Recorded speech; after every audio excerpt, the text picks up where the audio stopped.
Breeze Nation, what is good? It's your boy Pat the Designer back at it again. We got the super producer Joel Holt in the building. Little light year for the super producer Joel Holt. Hey, we got some good news, we got some bad news, and then we just got news where I gotta calm Bears fans down. I think they're going a little bit too overboard with some of the expectations here in one season. I know that I am Mr. Excitable. You've seen me flip out on this team many times through 3 weeks. No. I'm always the calm one, Joel. I don't get why people feel that way about me. But we got to talk about that as well. All that and more in today's episode of the Chicago Bears podcast. Hit that like button, subscribe to the page, leave that 5-star review. Y'all know what to do. What's going on, my guy? How you feeling, man? It wasn't a bad Wednesday. What's going on with the backdrop there, dog? I didn't want to use that other backdrop you had in there, and it was like quick thinking in like 2 minutes before we went live. I was like, I'll just take a shot off. I just take a screenshot, man. There you go. Hey, man. Still brand compliant. Still brand compliant. This guy gets it. I respect it. Hey, man, let's start it off here because we did get an injury update from the Chicago Bears Day injury report, and as you can see, some DNPs on there that a little bit concerning. Darrell Taylor out with illness. Darnell Wright out with a back. We'll talk about the impact of that to this offensive line. Terrell Smith went down with a hip issue, and Zach Pickens continues to be out with that groin. He has been banged up all season pretty much. Not what you want to hear. I know we kind of put him on the back burner, but he's a third-round pick. That's not what you want to hear from your third-round pick. Keenan Allen, though, does return to practice with that heel. He was limited, which is good to hear. Andrew Billings, again, limited with the knee. He was limited last week with the same injury. Kareem Blasingame back at practice, which is good to hear. I did not mess him up shaking his hand. Shut up, everybody. With a hand and knee. Davis was out with a groin, which, you know, we're kind of in the same spot there. Braxton Jones out with a knee as well. And then, limited for both of those last two. I said out. And then Montez Sweat limited with an elbow today. But the one that we got to focus on to start the show off is Keenan Allen. Getting Keenan Allen back out there would be very, very good for a Bears offense that is continued to, I guess in the passing game, you didn't really struggle last week. But just having that option of security on third down in those moments where the Bears, I will say this, did not convert the third down very well. Joe, what would getting Keenan Allen mean to this team?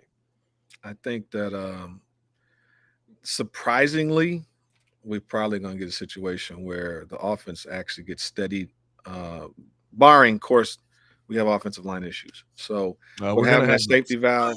We already have them now. So maybe it might be just as worse, if not. I don't know if it's the same, if not worse. But I'm hoping that with getting Allen back, that's a safety valve that it might even free up DJ Moore.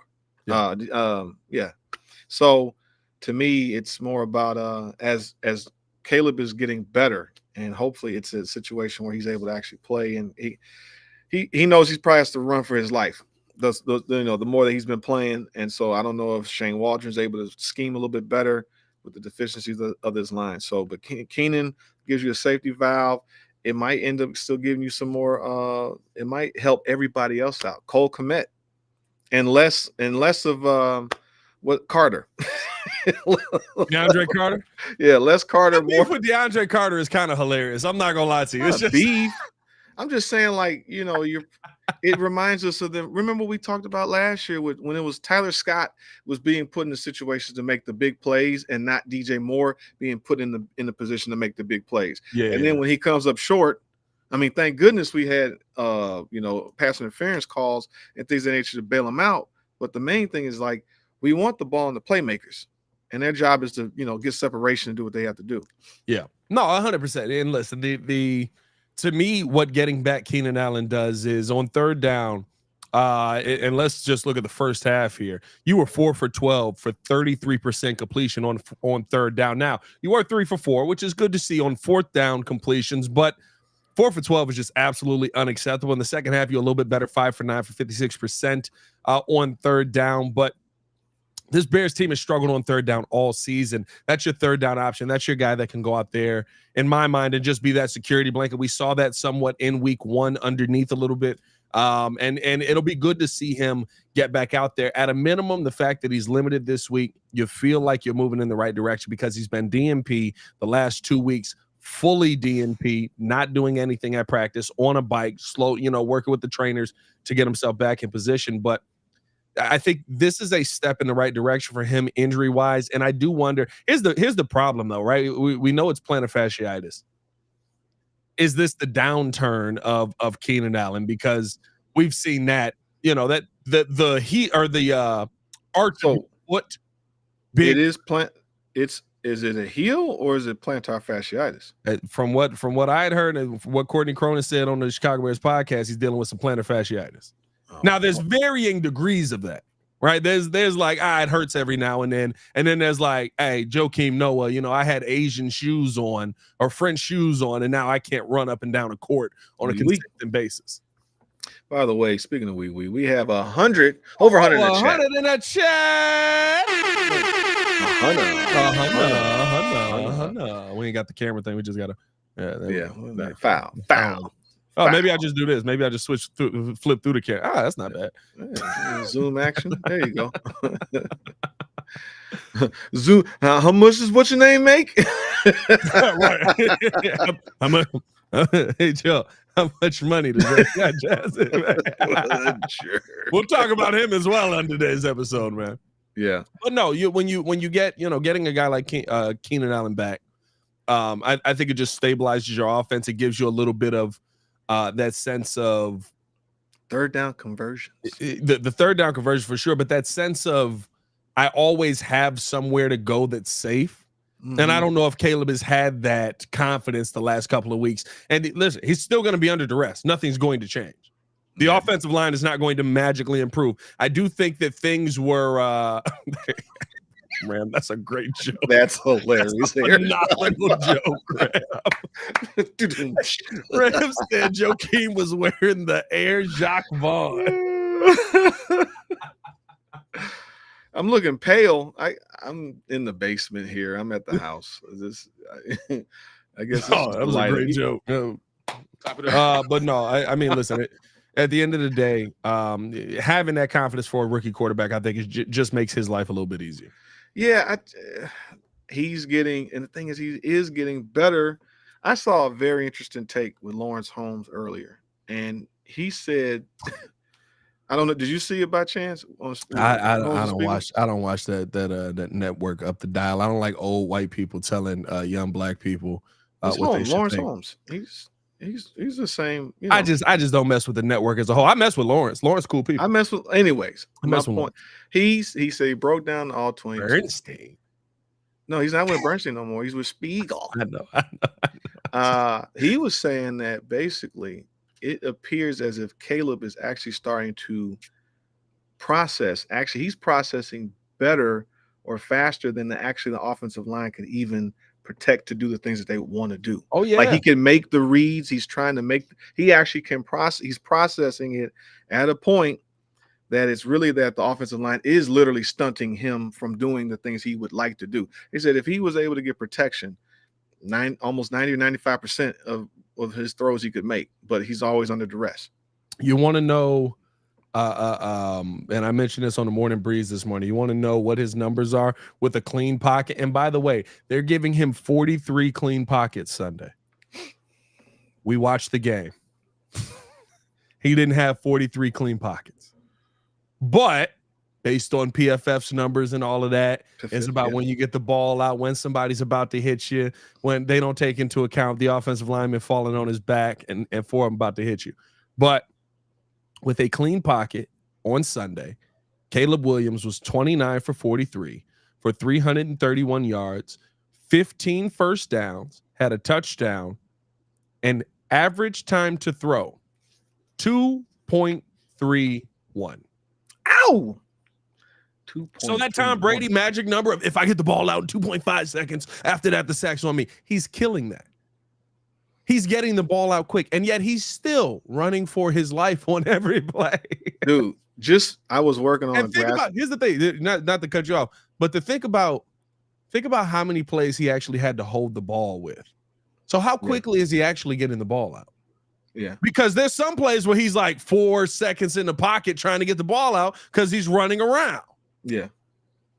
So how quickly on some of these plays is he actually throwing the football? Well, I still think too, I've been saying this the whole time, that it does take time for the rhythm of, like, I mean, Shane Waldron is technically getting used to this offensive scheme. It's not like he brought his scheme over here. He doesn't know the personnel like that. He doesn't even have tape on any of these guys in this offense of what they can do. I mean, he did bring his scheme over here now. No, I'm saying he brought his scheme, but the players, he's not using the same players that he used over in Seattle.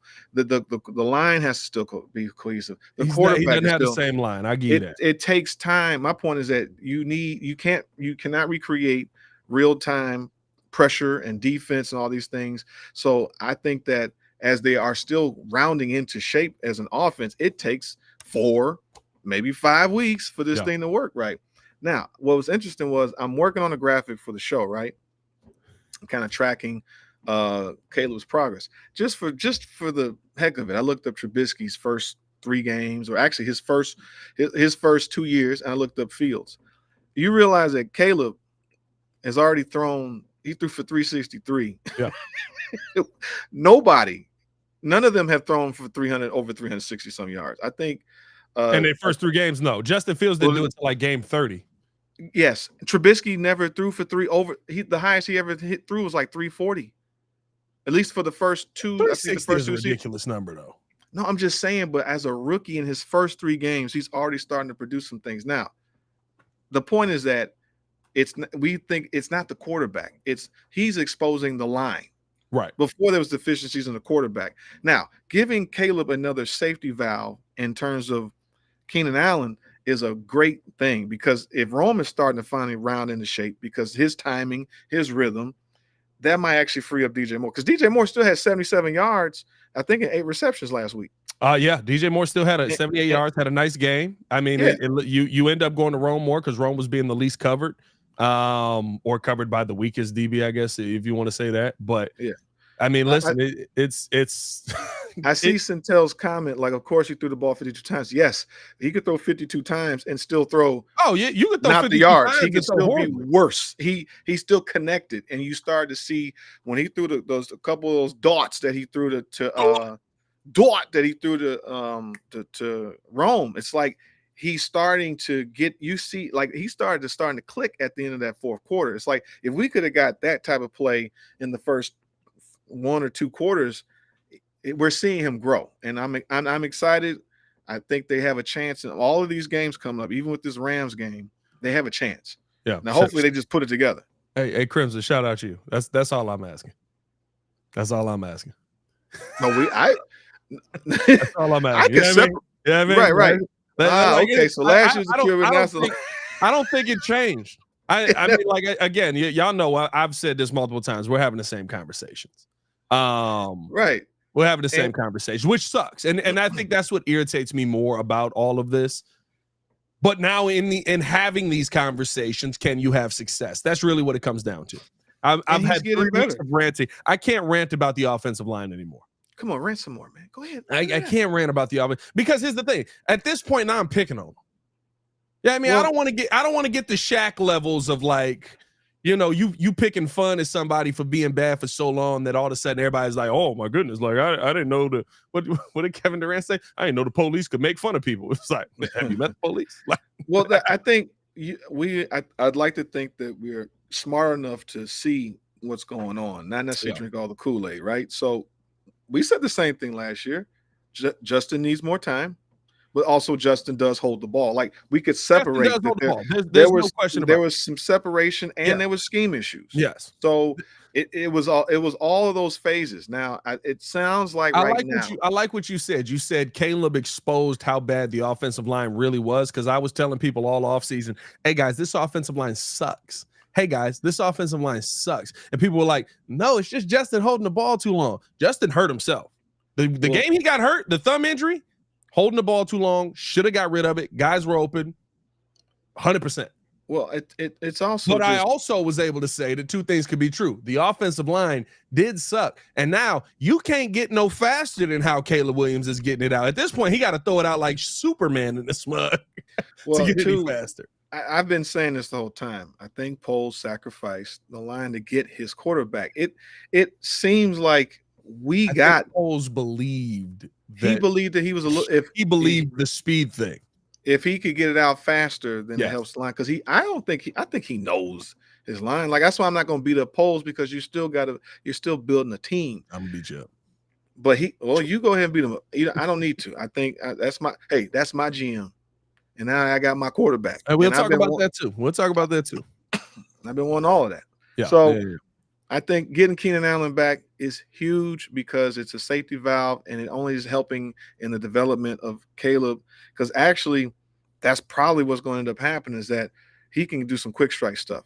Now, I think later on we're talking about Roschon starting more. That doesn't mean that I think though, are we using Swift as another receiver in the backfield to give him a safety valve to offset this bad line? Like that's how I would see it. Here's the thing, and we got to talk about some of the other injury news as well, and then we can transition into that. But it is a you have to address the issues that you can fix now. You're not going to be able to fix the O-line now. There is no magical week where this O-line is going to figure it out. Now, can the O-line get better? Yeah, it can. I don't think that we will be this bad all season. You want to know why? I remember weeks of Joe Burrow actually having decent O-line play. He was still getting hit. But over the course of a game, you would go, they did better than what we expected them to do. Yeah. And so because of that, I do think that the Chicago Bears will have a more improved O-line play. Dare I say, for this reason, because you now have 5 guys out there. I have to choose my words wisely on this. That was going to go down a bad path.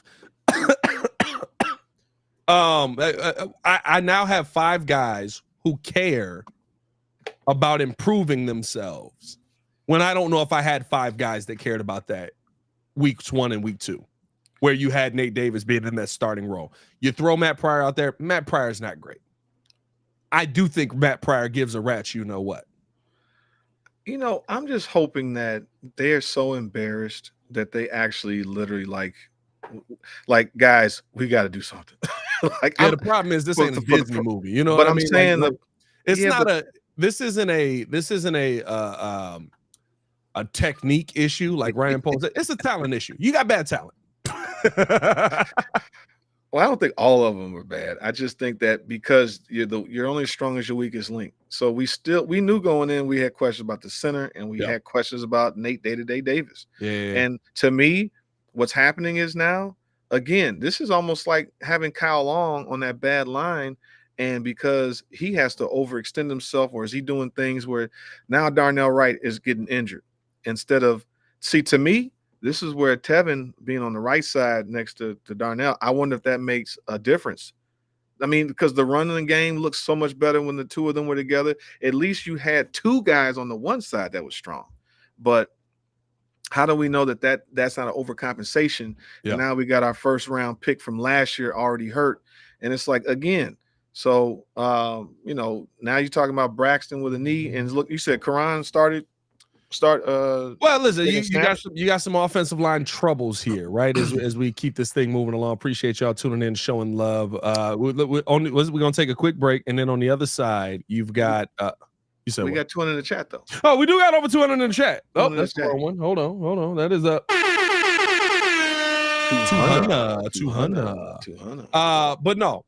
Let's focus in on this offensive line now because of the injury issues. But does this open up for somebody to get an opportunity who Bears fans have been waiting to see? We'll talk about that and more on the other side of the break right after this. In Bears Nation, it's your boy Pat, the designer from the Windy City Breeze, where we keep it 100 about everything Chicago Bears. Now, if you're like me, you don't just watch the game, you live it, and that's why you need to check out BetDSI. BetDSI is where it's at if you want to put your money where your mouth is. They've been doing it for over 20 years, giving you the best odds, lightning fast payouts, and a platform that's as solid as the best O-line. Whether you're betting on the Bears to take it all the way or making clutch live bets during the game, BetDSI has you covered. And here is the kicker. just because you're rolling with the Windy City Breeze. BetDSI is hooking you up. Sign up today with the promo code WCB, and they'll give you a 120% bonus on your first deposit up to $1,000. That's free money, folks, to make sure that you're winning as you back our boys in the blue and orange. So what are you doing? What are you waiting for? Head over to betdsi.eu, use the code WCB, and start turning your Bears passion into serious cash. BetDSI, where real Bears fans get it done.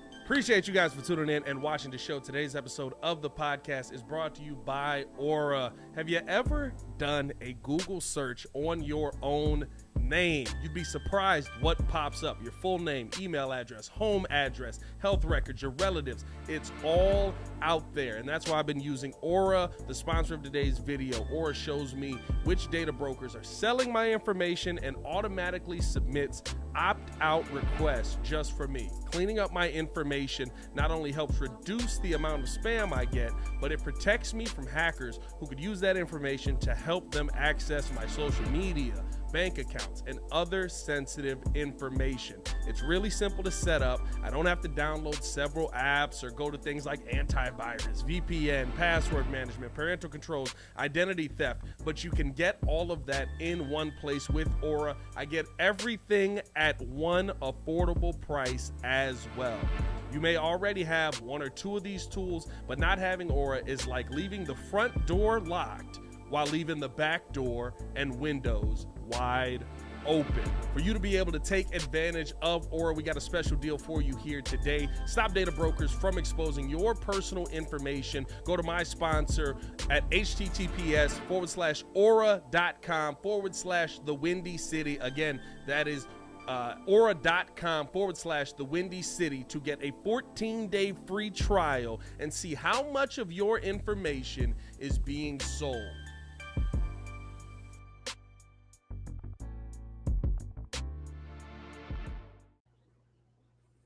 Oh, sorry. That Aura music puts me out every time. That's a hit. That Aura beat it's so relaxing, dog. It's like, hey, go check out our sponsors. Also, take a nap. Man. Hey, man, I made it some years ago. I was trying to put something that I could throw away.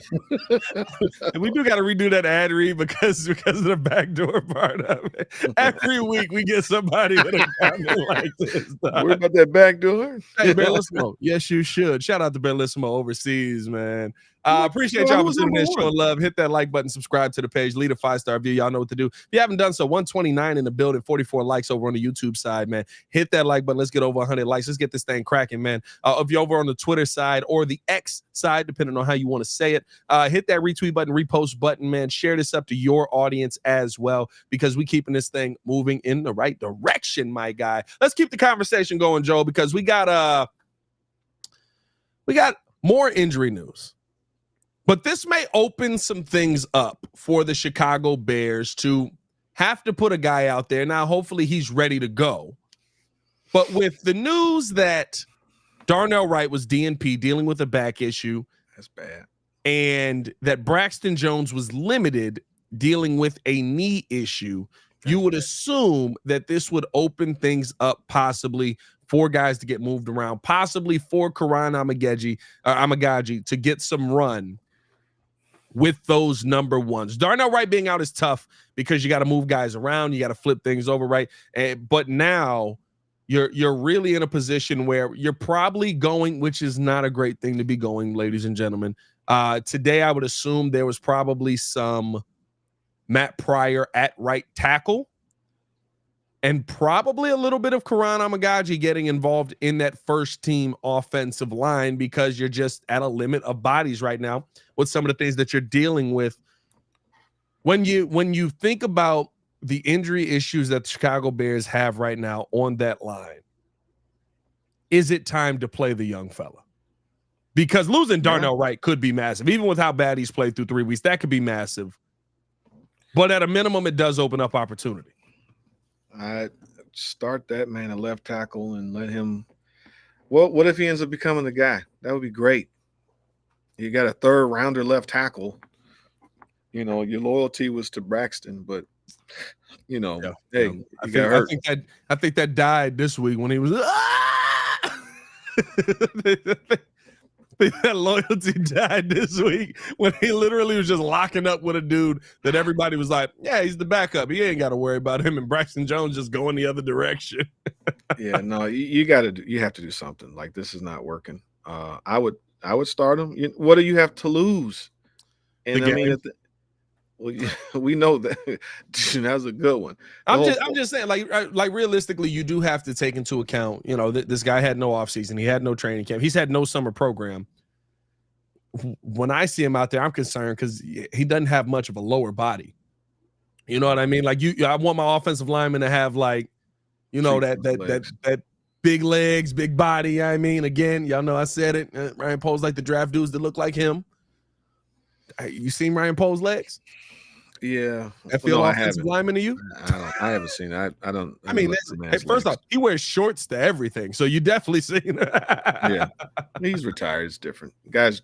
Isn't it amazing how linemen drop 40, 50 pounds after they're done playing? They go one of two directions, and it is extreme. It's either like you blow up, or you go to. Except I'm gonna tell you this right now. Except Big Cat. Big Cat still look like he play offensive line.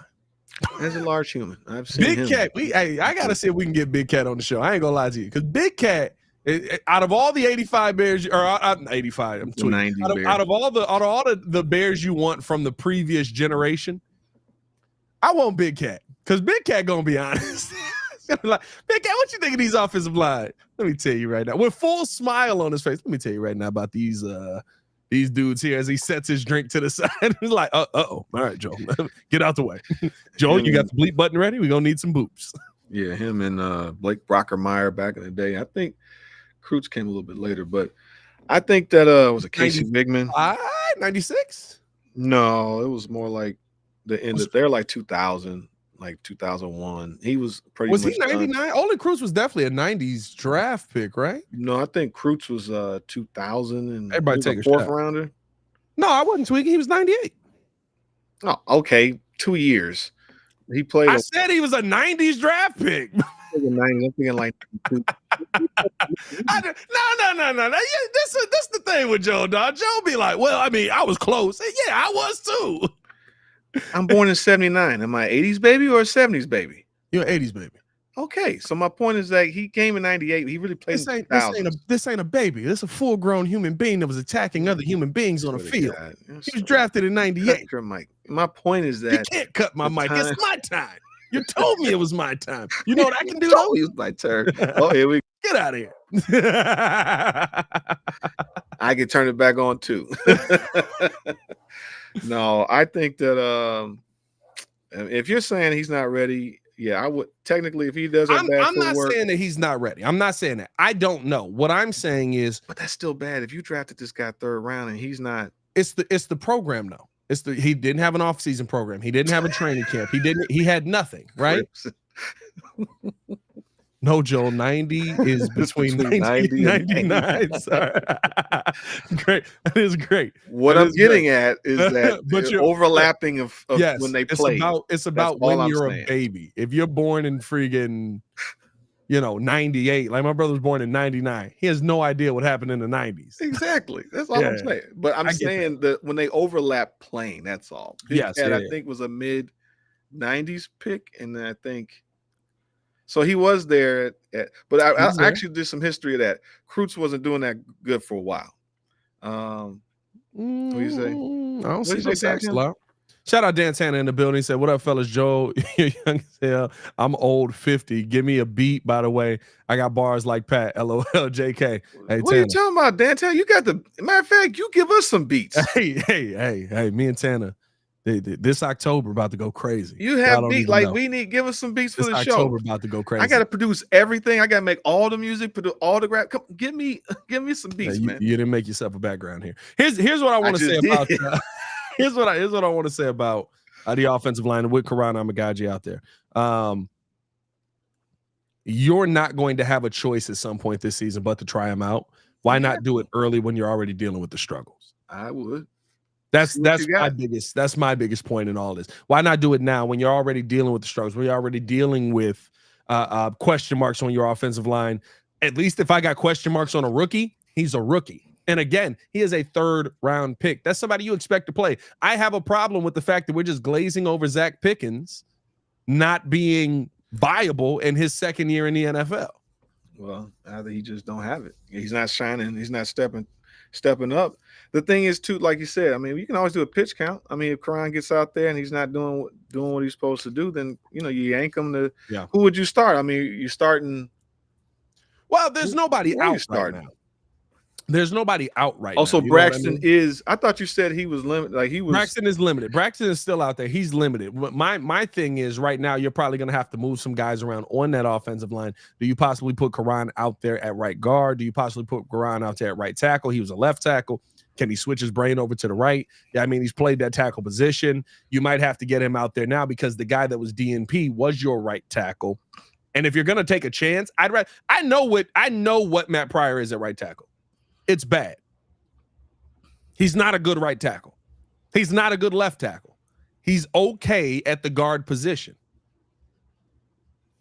I would rather take a chance on a guy who, instead of putting a guy out there who was like, he's got experience at sucking. Oh, that's a pause. Jesus Christ. Whoa, Pat. Jeez. And then you just stopped. You didn't even finish the sentence. You just. I couldn't. He's got experience at sucking at that position versus a guy that's still kind of crazy. Versus a guy who's out there taking a chance. Like I'd rather have the guy that takes a chance. And so I'd be more in favor of having Kiran out there in some capacity at right guard, at right tackle, whatever it is, than just sitting there with my hands twiddling my thumbs going, well, we hope he does well when he's not going to do well.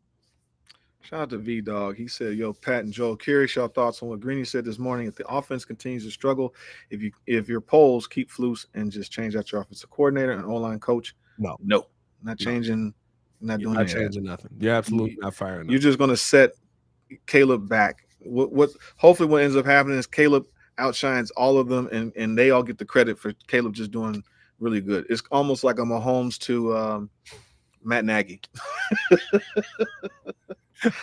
He has experience failing at that. There you go. It's a better wordplay. Thank you, Mike Davis. 100%, dog. 100%. Bellissimo hit me with a pause from overseas, not the overseas pause, Bellissimo. Receive ride. Whoa. Take it easy. Let's keep the conversation moving, man, and hopefully we end up seeing some kind of stability to this offensive line. Let's keep the conversation moving because outside of the offensive line, we did get this report from Jeremy Fowler. I don't know if this is a report. I mean, not say report, but Jeremy Fowler put this out in an ESPN article on ESPN Plus, and he was talking about some of the quick things to keep an eye on, but nothing that you have to focus too seriously on. But as Bears fans, there's something said in here that we have to focus seriously on. Hit that like button if you have not done so. Subscribe to the page. Leave that 5-star review. Y'all know what to do. I need y'all to do me a favor. Go ahead and come on. Hit the button. Push the button. Come on. Push the button. Come on, push the button. Yeah, come on, push the button. You heard what she said. You heard what Sue Young said. Push the goddamn button. She didn't say goddamn. Jeremy Fowler in an ESPN article brought up Roschon Johnson. And here's the quote from it. It said, watch for Bears running back Roschon Johnson to possibly get an extended look this week. Chicago has struggled mightily to run the ball and turn to Johnson more of a bruiser for 8 carries in week 3 versus the Colts. The Bears need to get downhill faster. It wouldn't be shocking to see changes to the back end. Oh no, that's a whole nother part. The Bears need to get downhill faster. The ... is crazy. Is that writing etiquette there? Is that I'm not a writer. I don't know. But at the end of the day, Jeremy Fowler reporting that expect to see some more touches from Roschon Johnson in the backfield this week. When you hear that, does that excite you? Does that make you feel better about where this Bears running game could be heading versus the Rams when they come back here to Chicago? I think it's a no-brainer of using your personnel the proper way. I feel sorry for Roschon. It's like you're about to probably get beat up. About to get the beat out. Like you don't have a line that really protects. So it's like the little guy can barely get up the field as it is. Yeah. My thing is, Roschon has a lot of value. Like I never disliked Roschon. It was just more about him having that home run hitting ability, like when he could take it to the house, because he's tough. So if you're able to get being able to use all three of our running backs is fine. I mean, we have Herbert. It's a luxury. Great.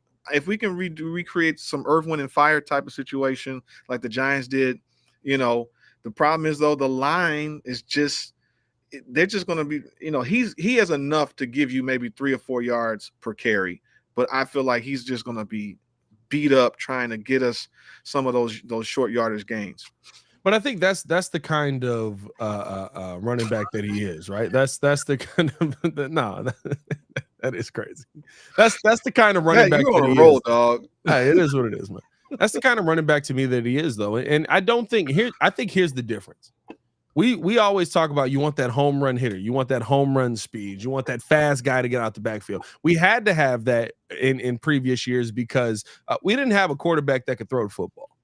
Now, with you having a quarterback that can throw the football, I ask people to look at what David Montgomery is doing. David Montgomery does not have home run hitting speed, but David Montgomery has a quarterback that can put him in a position to where if he's just a compliment there, now Jahmyr Gibbs kind of does, but if he's just a compliment there,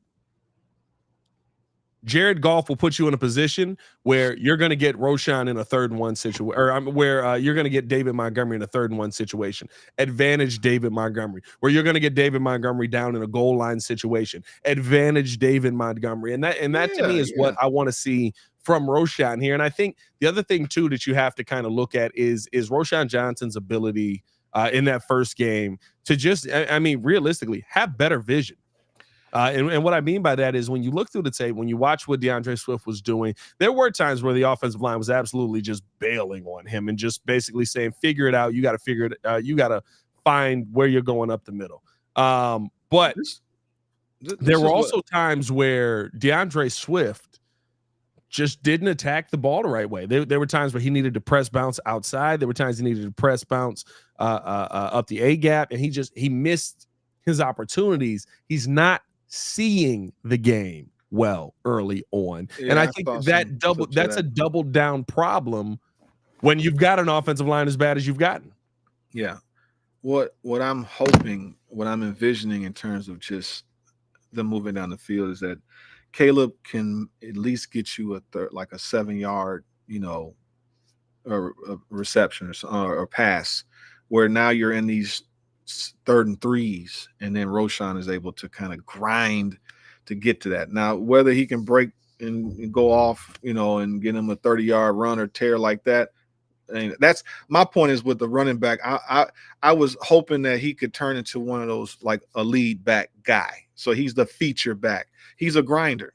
To your point with David Montgomery, great in between the tackles, scrappy dude, but like he can't just break out and then take it to the house. Like I think maybe their longest runs is like 15 yards or 20 yards or something like that before you get caught up. So the idea is just that hopefully with Caleb getting Keenan, there's some short throws.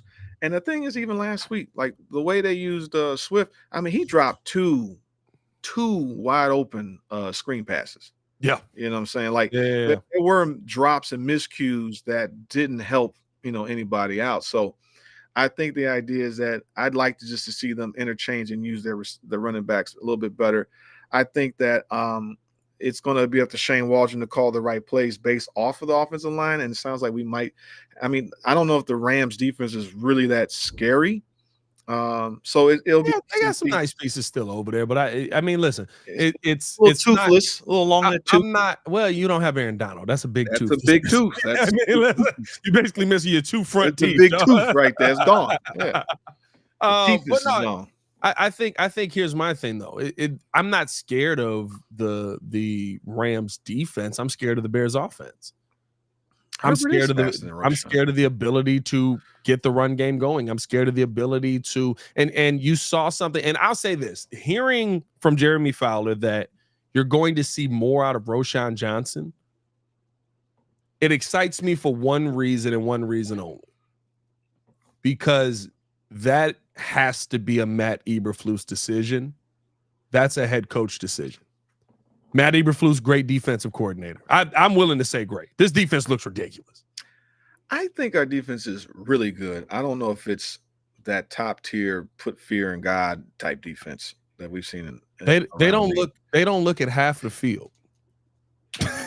Yeah, Like, but it's like that's impressive, dog. Like you don't no, see no, no. defenses I like didn't that say that. often. No, they're a good defense, but it's almost to that point, that next step of like when we think like the 0-1 Ravens, like that type of defense, even our old 506 defense where we're I'm not scoring mistaken. touchdowns. Don't we have a turnover in every game this year? And don't we have Yeah, multiple but turnovers every game this but year? I'm saying where like it's deadly enough that it was very hard. Like even the old Bucks defenses where it was hard for you to just move the field.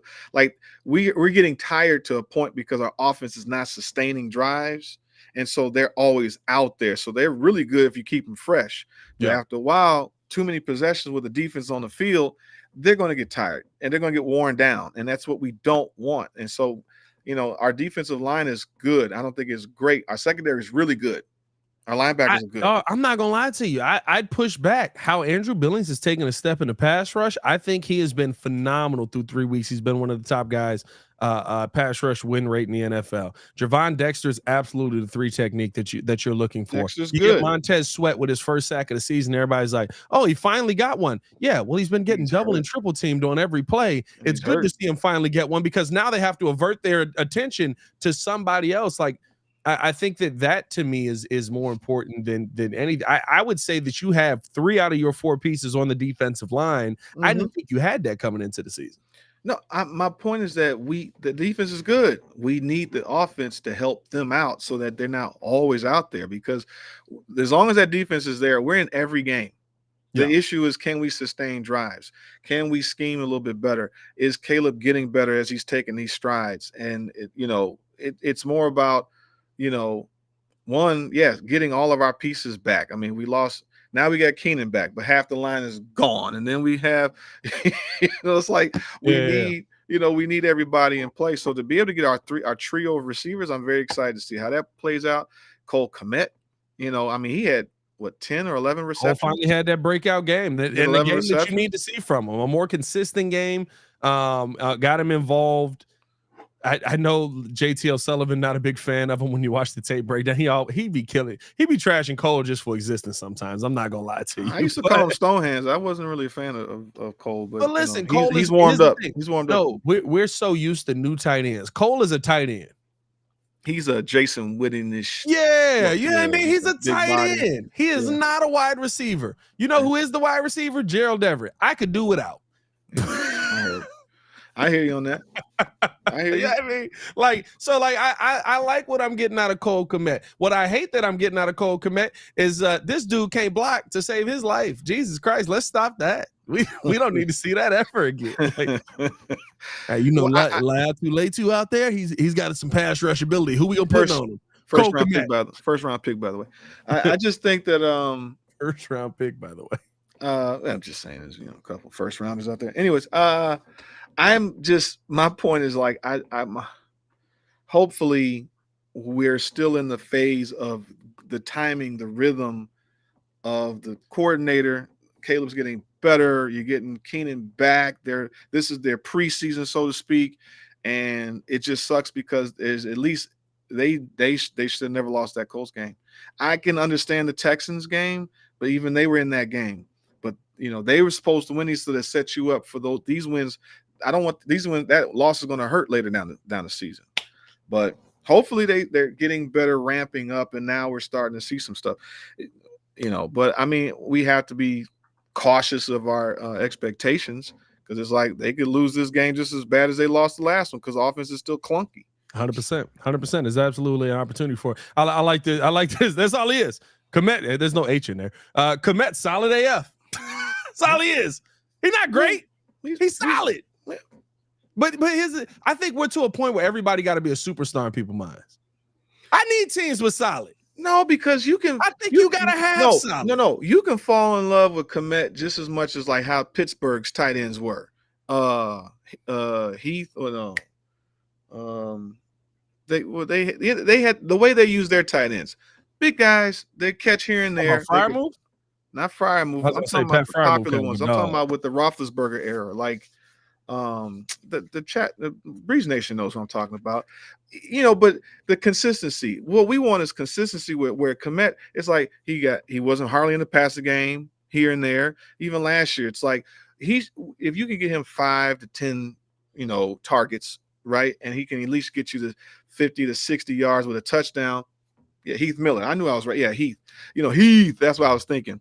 Yeah. Thank you, Mike Davidson. The idea is that he could be in that role. I'm fine. He doesn't have to be Vernon Davis. He doesn't have to be, he got to be Travis Kelce. He got to be Kelce. I get that, but it's he how got to you be use Trey him. McBride. You know what I mean? You don't have to be Brock Bowers. You know what I mean? I'm doing a 12 personnel thing on my fantasy team as a fantasy owner. As a fantasy, the fantasy owner, it's not bad. Hopefully, it works out a little better for me this week.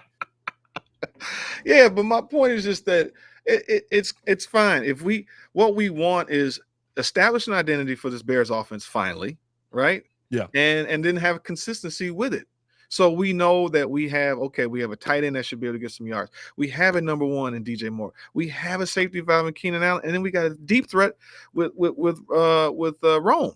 So if we can just get get this line together, or at least get this scheme right and the timing and the rhythms, because I really think that's what's happening even with Caleb. His rhythm was off. There's a couple plays where it is a miscommunication. It's one play is supposed to be a comeback route, and there's a bad throw. Like, it was very evident. And so you're seeing some of these rookie mistakes happening, and these things are starting to get timed out. But it sounds like his learning curve is he might be like, by week 6, 7, 8, he's like, if he ain't dead, we got a guy.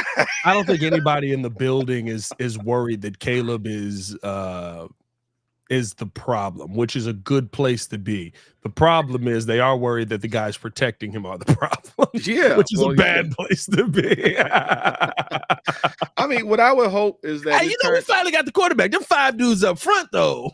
What I would love to see is if it turns into like a Peyton Manning situation where Peyton practically owned the offense. He was the offensive coordinator. You know what I'm saying? I mean, listen, I don't think you're heading in the wrong direction of that. And the reason I say that is because, and why I love it, Caleb Williams, I don't know if you noticed this, but he was wearing a wristband last week for protections. He had the protections on the band. He's calling the plays. He's making the audibles at the line. And I said this, I saw some Commanders fans like all in, which I didn't even know y'all had fans, but all in my, I had no clue. I thought it was. Y'all got fans? I had no clue that the Commanders had fans. I thought they just popped up whenever Gruden showed up in town. But no, I when I looked at the how Caleb Williams is operating in week 3, he's calling audibles, he's calling checks, he's calling out who's the Mike, who's the Will. I love it. He's calling and like he's doing quarterback things. He's 3 weeks into his NFL career. That's not normal. But and on the flip side of that, the reason I brought up the Commanders because Jaden Daniels didn't have to do that much, and that's why they were in my DMs. They were like, "You didn't see him audible one play." I'm like, "All right, guys." Like, well, again, it sucked that he's still learning on the job from quarter 1, 2, and practically 3. Yeah, and it's felt like he's starting to get something going in that fourth quarter. And this is the thing: isn't it supposed to rain on Sunday? I think it's supposed to rain. I mean, it's Chicago, bro. It might be supposed to rain on Sunday today. It might be freaking gonna be right now. It's scheduled Friday. for rain. So my thing is like, do we see a better ground game because it's running? Like you have to. Because didn't it rain week 1? Didn't it rain week 1, or am I tripping? No, I don't think so. The Titans. Or was there a preseason game that rained? There was one game where it rained and Caleb was letting that mug fly. I don't think that. Here's the thing: preseason don't count. The identity of no, it didn't rain in the Titans game. Yeah, it hasn't rained yet. The identity of who your OC is who your OC is. Like, I don't know how to tell you that. That's who he's gonna be. Yeah, Shane but Walker's gonna have that ball in the air. Okay, well, we got a guy that can throw the ball, but I mean, I want us to be smart in situational gameplay, because you can't be doing that when it's December and January. You got to run.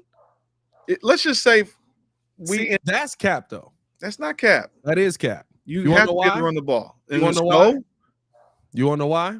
Okay, tell me.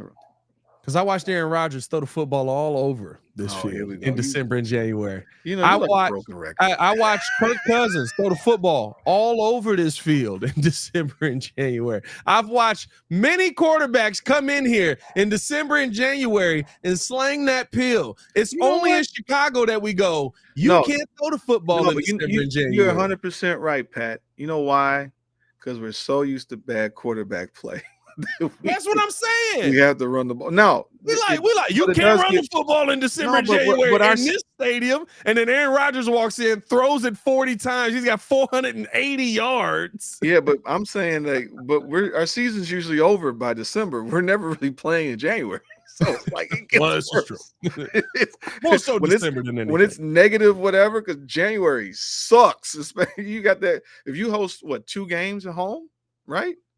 You got the first round, and then let's say you win and dominate the conference. Oh, you talk about in January. You talk about in January. You're getting 2 in January. If you make the playoffs, the Bears got a clear-cut advantage. That's what I'm saying. They're probably getting a warm weather team too. Like that's what happened with the was it when the Saints came here? Or like the Dolphins, for example. The Saints went hell. I just remember that. Right, I just remember them just being like, "Hey, dog, it's cold out here."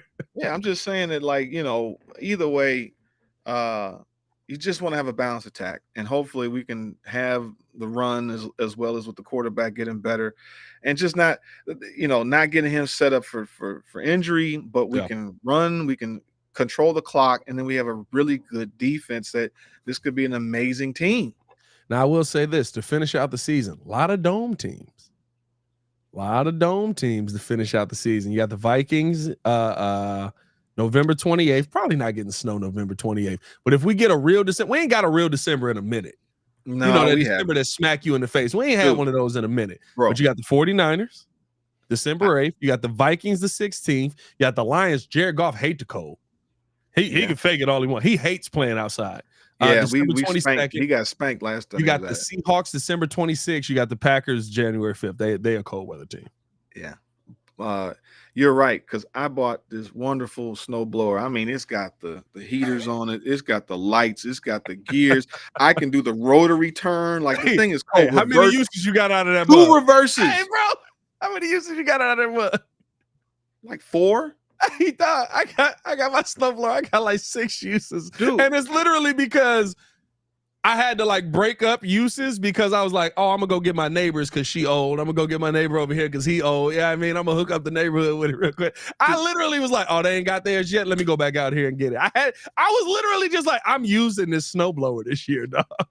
I see this Ollie the Cuzzo. I saw something about this about Beja getting traded for O-line. I would do it for center body. Basically, that's the he got an emoji. Oh, okay. Yeah, they don't pick up emojis well on here. I got you. Sorry, I'm an old guy. Yeah, I saw that. I mean, that was turquoise yoga pose. Put it on the screen. Read it. Gotta be careful with Joel. If you type it in, I mean anything. It's good. If you put anything on the screen, and I mean anything, he will say. It would be. I mean, look, you're not getting a talented lineman at this point. But then again, if you get a starting quarterback, you might. So, because they would bring him at the start.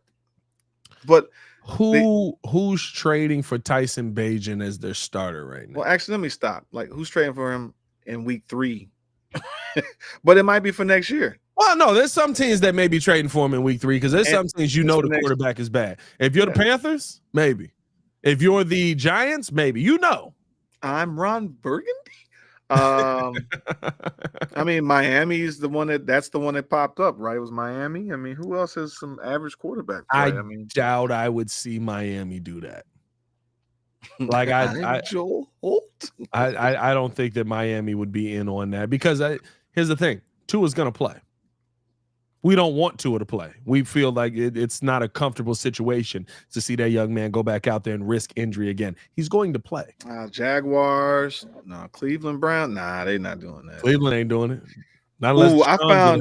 Did you see what I sent in our group chat? We probably need to talk about that on Friday, man. Just how many teams is overspent for quarterback play, and I mean it's a lot of them. Oh yeah, it's bad. It's bad. Like and shout out to I'm sorry, shout out to King Poles. I'm like he could have kept Fields, but are you going to pay him $20 million for pedestrian play? And then you probably got to pay this dude $40-50 million if it's the same, or you got to let him go?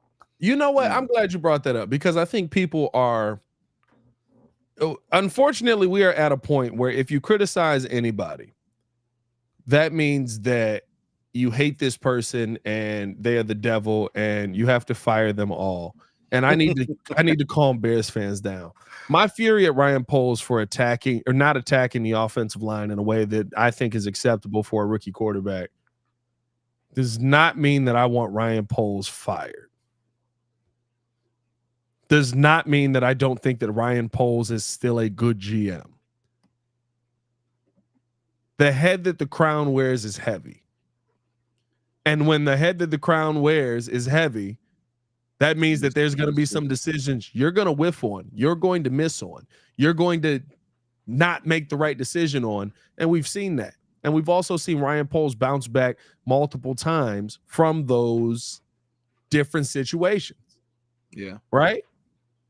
I'm not sitting here telling you that Ryan Poles is not a good GM. I'm not sitting here telling you Ryan Poles brought you Caleb Williams, the guy that you guys are clamoring for, that you're so excited about, that you're losing your minds over. He brought that to you. He got you DJ Moore. He pulled off the trade to go out there and get the number 1 overall pick yet again. Like, we can try and discredit him for like, well, he just got lucky in that. No, he didn't get lucky. He planned it out. He knew that trading with the Panthers was going to yield you at a minimum a top 5 pick.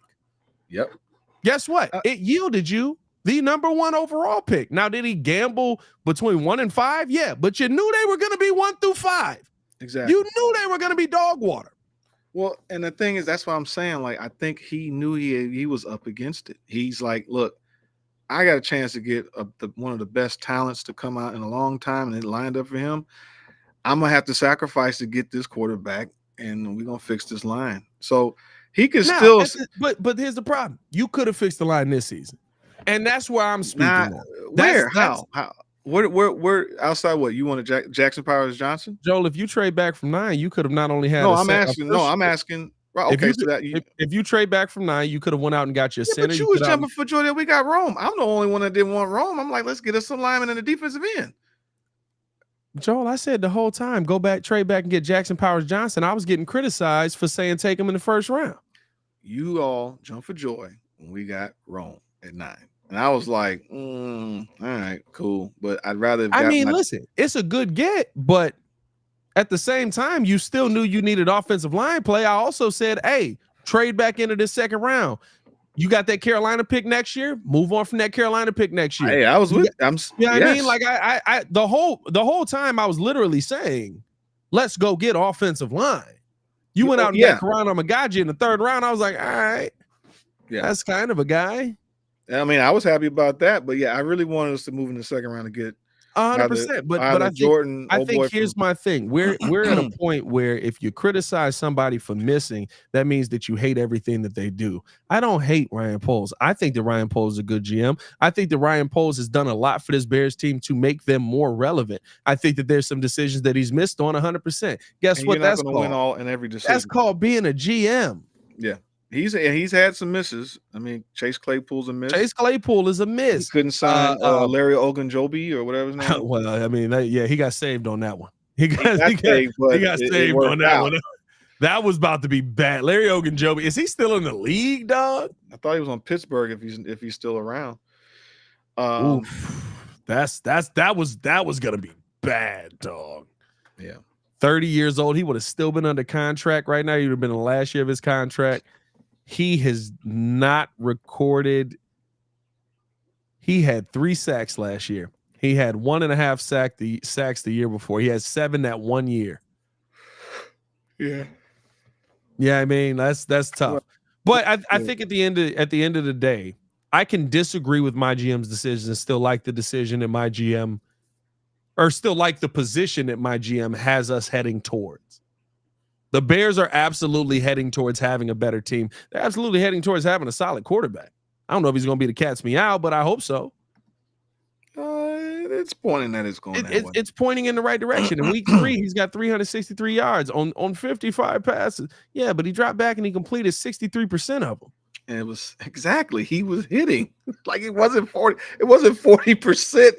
He got better. He got better from last Now week. listen, I got concerned. I think he need to hire an offensive line specialist. Go find me Olin Cruz. Go find somebody that looks at offensive linemen that's not built like you. I still stand on that point because I got 4 dudes falling down and I got Braxton Jones singing R&B in early 2000s. I saw that. You're so stupid, man. No, I'm telling you, Braxton Jones was down there. I'm just saying, bro.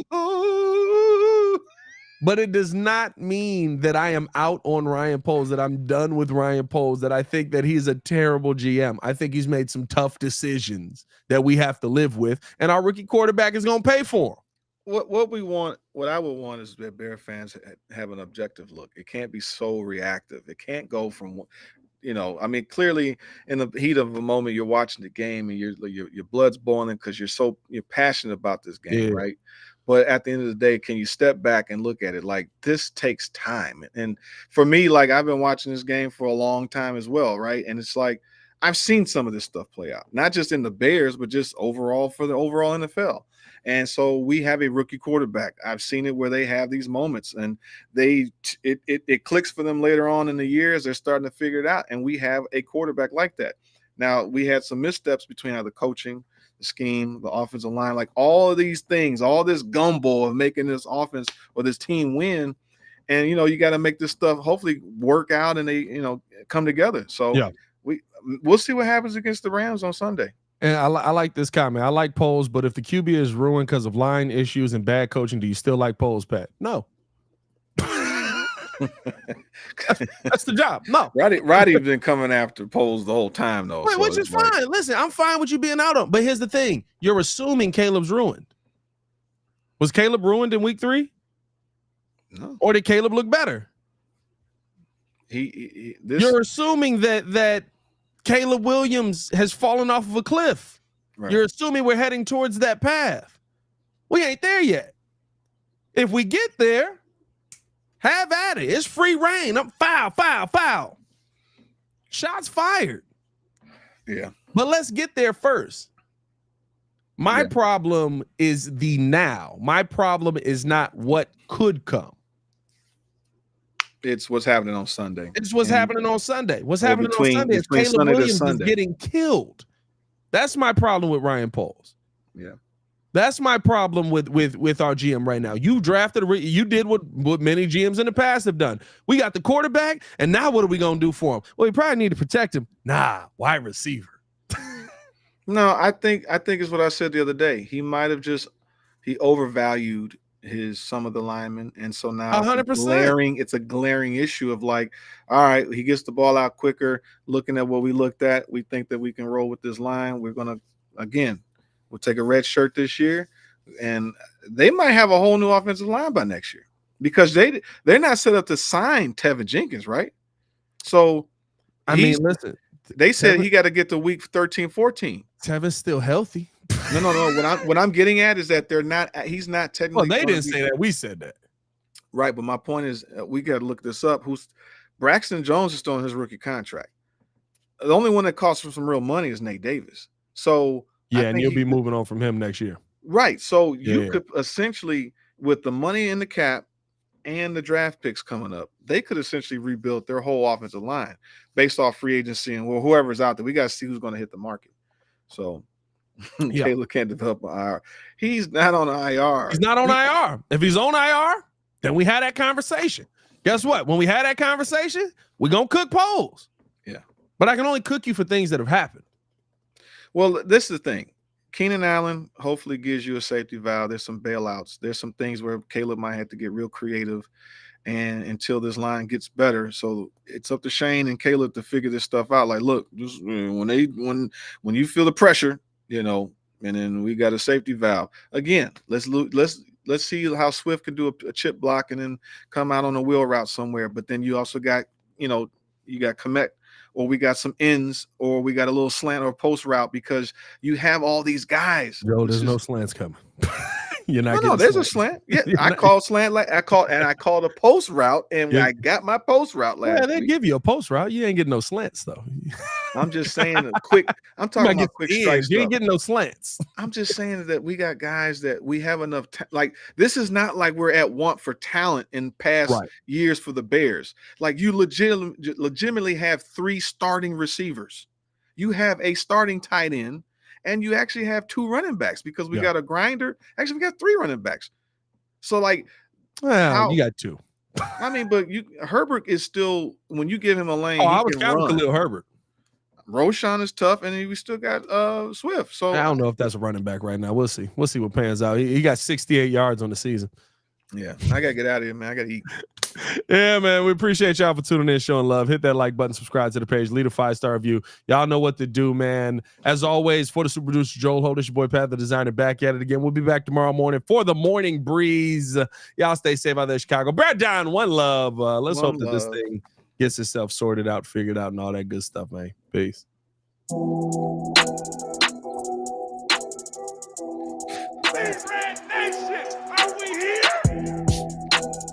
One day we'll be able to be confident in this thing. But not today!